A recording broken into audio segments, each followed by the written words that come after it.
Thank you, Sue. FBU.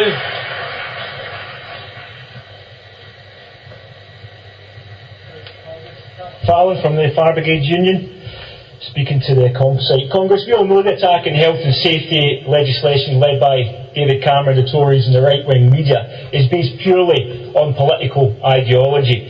In the same way that austerity is about a zeal to shrink the role of the state with no care for the vulnerable in society, so the attack on health and safety comes from a passion to deregulate, even when doing so means destroying legislation developed and designed to protect workers from harm, injury and even death. But deregulation isn't okay. It isn't safe. How can you deny the need for proper regulations when you get government ministers popping up on the TV giving idiotic and dangerous advice about keeping jerry cans of petrol about the house? A classic example of the government posturing when you should have been listening. Congress, no matter the ridiculous spin being peddled, we know what health and safety is and what it isn't.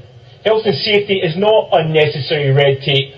It's the lessons of past injuries, deaths and disasters designed to make sure they're not repeated. Health and safety isn't a burden to business.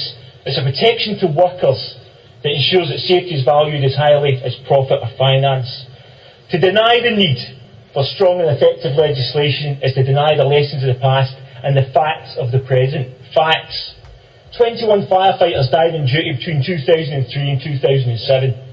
The worst 5-year period in more than 30 years. Hundreds more seriously injured, burned or damaged while doing their job. Since then, a further 8 firefighters died on duty. The deaths of 4 firefighters in a fire in Warwickshire in 2007 was the worst incident of multiple firefighter fatalities in the UK.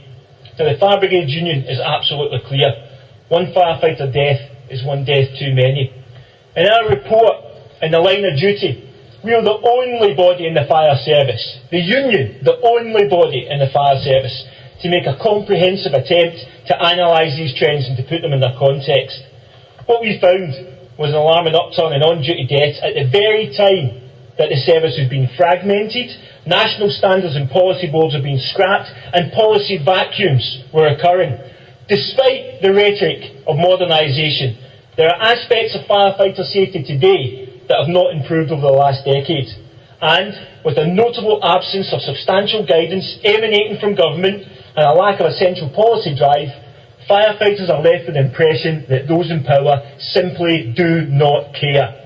And all of this is against a background of cut resources to the HSE and a government for whom health and safety is a dirty word. Congress, we know the trade union movement is the best guarantor of worker safety. We fought for generations for laws, for prevention and for compensation. Our message is this: unions will stand up for health and safety. No worker in any industry goes to work to die. Support the composite.